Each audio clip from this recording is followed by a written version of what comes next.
समस्त विश्व की जनता को हमारा स्नेह, प्रेम और जय श्री महाकाल। कुछ दिन रुककर आज हमारा यह 5वां संदेश है। धरती पर पाप कर्म को बढ़ावा देने वाली दो ही चीजें हैं, मांस और शराब। देवता या असुर कहीं बाहर निवास नहीं करते हैं, बल्कि मनुष्य के शरीर में ही दैवत्व व आसुरी प्रवृत्ति है। आप इस शरीर को जैसा भी भोजन या खाद्य पदार्थ देंगे, आपकी प्रवृत्ति वैसी ही बन जाएगी। अगर आप इस शरीर को मांस, मदिरा इत्यादि चीजें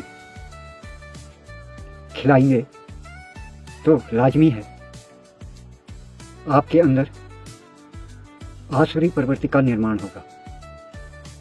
असुर कहीं बाहर नहीं, मनुष्य के शरीर के अंदर ही पैदा होता है। जब मनुष्य शराब, मांस इत्यादि ऐसी तामसी चीज़ों का सेवन करता है तो उसकी प्रवृत्ति आसुरी हो जाती है।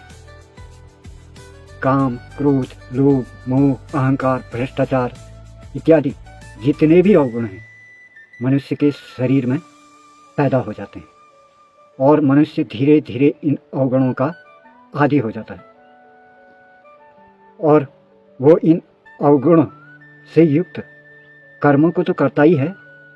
अगर समाज में ऐसे कर्म हो रहे हैं तो उनका भी विरोध नहीं करता।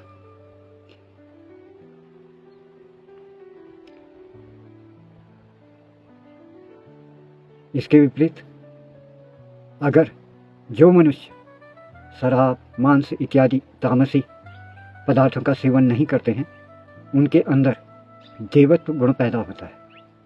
वह मनुष्य धीरे धीरे स्वयं देवता ही बन जाता है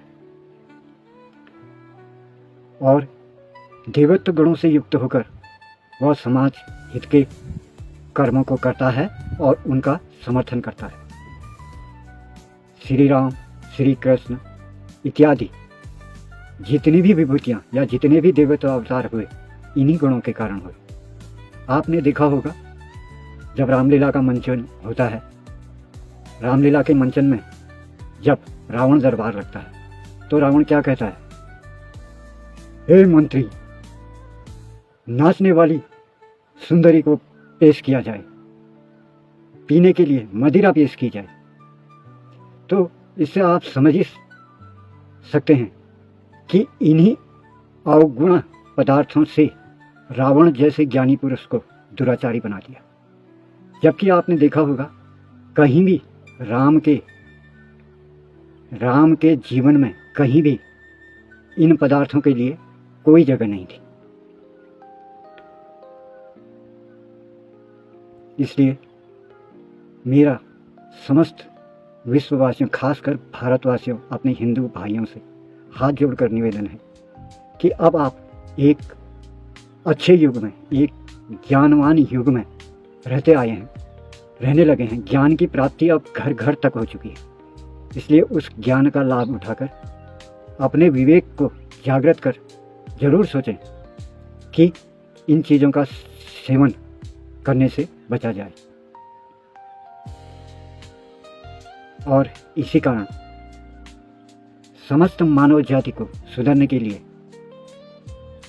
विनाश के ईश्वर श्री महाकाल ने सन 2023 से सन 2047 तक 25 वर्ष का समय मनुष्य को दिया है। महाकाल को आपके पूर्व कर्मों से कुछ लेना देना नहीं है। आप इन 25 वर्षों में जो भी कर्म करेंगे उन्हीं कर्मों के आधार पर ये सुनिश्चित किया जाएगा कि आपको उस परमेश्वर के राज्य सतयुग में जीवित प्रवेश का अधिकार दिया जाए या नहीं। अतः मेरा समस्त भाइयों से निवेदन है कि आप चाहे कितने ही पाप कर्म करने वाले क्यों ना हों, लेकिन सन 2023 से 2025 तक अपने पूर्व कर्मों को छोड़कर सदकर्मों पर चलें और ज़्यादा से ज़्यादा संख्या में परमेश्वर के राज्य सतयुग में प्रवेश करें। और इस गफलत में कभी ना रहिए कि ये सब झूठ है। सन 2047 में महाब्रह्म प्रलय होने जा रहा है, ये एक सत्य है। ये सत्य जिस तरह मनुष्य की मृत्यु सत्य है, उसी तरह इस कल्प का और इस कलयुग के अंतिम चरण में होने वाला ये महाब्रह्म प्रलय भी सत्य है।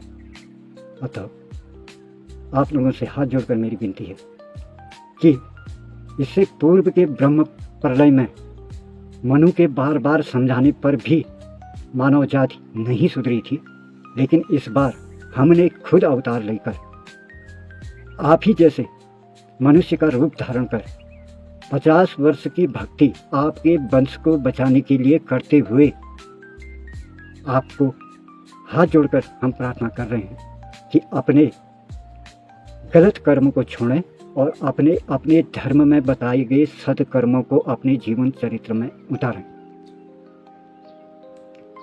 सतयुग में प्रवेश करने के लिए सिर्फ भगवान ने कोई कठिन नियम नहीं बनाए हैं। सिर्फ इन नियमों का पालन करें। नंबर 1, माता पिता गुरु व पत्नी का मन, पति का मन वचन कर्म से सेवा एवं सम्मान करें। हर धर्म, चाहे वो किसी भी देश का हो, किसी भी जाति का हो, हर धर्म का सम्मान करें। हर मनुष्य, चाहे वो पापी हो, चाहे वो सदाचारी हो, सबसे प्रेम करें। नंबर 3, शराब, मांस, जुआ, व्यभिचार व बेईमानी से कमाए धन से दूर रहें और जीव हत्या ना करें।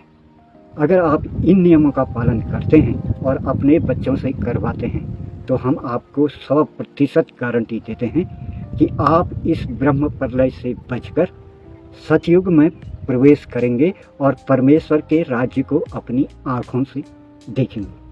हरिओम तत्सत। जय श्री महाकाल, जय श्री विष्णु।